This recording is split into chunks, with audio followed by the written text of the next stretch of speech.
নাহমাদুহু ওয়া নুসাল্লি আলা রাসূলিহিল কারীম, আম্মা বাদ। প্রিয় ভাই ও বোনেরা, মানুষ এই দুনিয়ায় অনেক কিছু নিয়ে ভাবে। কেউ ভবিষ্যৎ নিয়ে ভাবে, কেউ পরিবার নিয়ে ভাবে, আর কেউ ভাবে তার স্বপ্ন নিয়ে। কিন্তু একটি বিষয় আছে যেটা আমরা সবাই জানি, তবুও অদ্ভুতভাবে কেন জানি এড়িয়ে যেতে চাই। সেটা হলো মৃত্যু। আমরা জানি একদিন এই পৃথিবী ছেড়ে সবাইকে চলে যেতে হবে। একদিন এই পরিচিত ঘর, এই আপন মানুষ, এই জমে থাকা কথা সবকিছু রেখে একাই চলে যেতে হবে। কিন্তু প্রশ্ন হলো, সেই শেষ মুহূর্তটা কেমন হবে?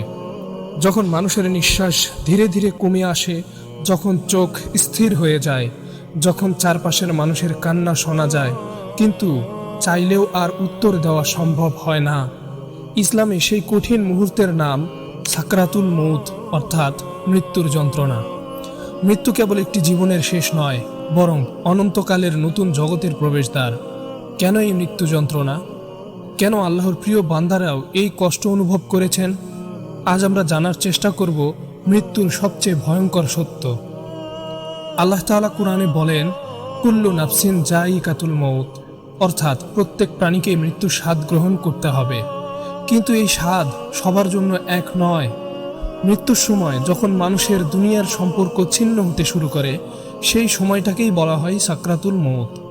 হাদিসে এসেছে, পাপিষ্ঠ মানুষের রূহ যখন বের করা হয়, তখন তা এমন কষ্টদায়ক হয় যেন ভেজা পশমের ভেতর থেকে কাঁটাযুক্ত শাখা টেনে বের করা হচ্ছে। অন্যদিকে মুমিনের রূহ বের হয় যেন পানির পাত্র থেকে এক ফোঁটা পানি গড়িয়ে পড়ছে। আমরা হয়তো মনে করি আল্লাহর প্রিয় বান্দাদের মৃত্যু সহজ, কিন্তু রাসূলুল্লাহ সাল্লাল্লাহু আলাইহি ওয়াসাল্লামও মৃত্যুর যন্ত্রণা অনুভব করেছিলেন।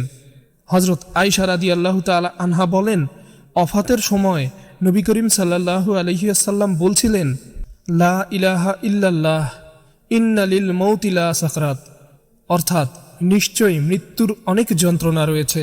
যদি আল্লাহর সবচেয়ে প্রিয় নবীকেও এই কষ্ট অনুভব করতে হয়, তবে আমাদের অবস্থা কেমন হবে? মৃত্যুর ঠিক আগ মুহূর্তে মানুষের সামনে অদৃশ্য জগতের পর্দা খুলে যায়।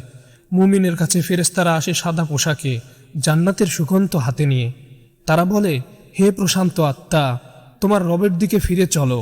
তখন রূহ বের হয় শান্তির সাথে। কিন্তু পাপিষ্ঠ মানুষের সামনে আসে কঠোর ফেরেশতা।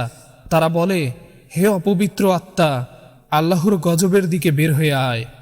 তখন আত্মা শরীরের গভীরে লুকাতে চায়, কোনো উপায় থাকে না। যখন রূহ কণ্ঠনালীতে পৌঁছে যায়, তখন তওবার দরজা পুরোপুরি বন্ধ হয়ে যায়। মানুষ তখন বুঝতে পারে সে আর ফিরতে পারবে না।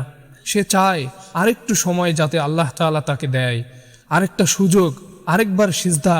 কিন্তু তখন উত্তর আসে, সময় শেষ। প্রিয় ভাই ও বোনেরা, একবার ভাবুন, আপনি শুয়ে আছেন, চারপাশে আপনার প্রিয় মানুষজন, সবাই কাঁদছে। আপনি শুনছেন কিন্তু উত্তর দিতে পারছেন না। আপনার সামনে খুলে যাচ্ছে এক নতুন জগৎ।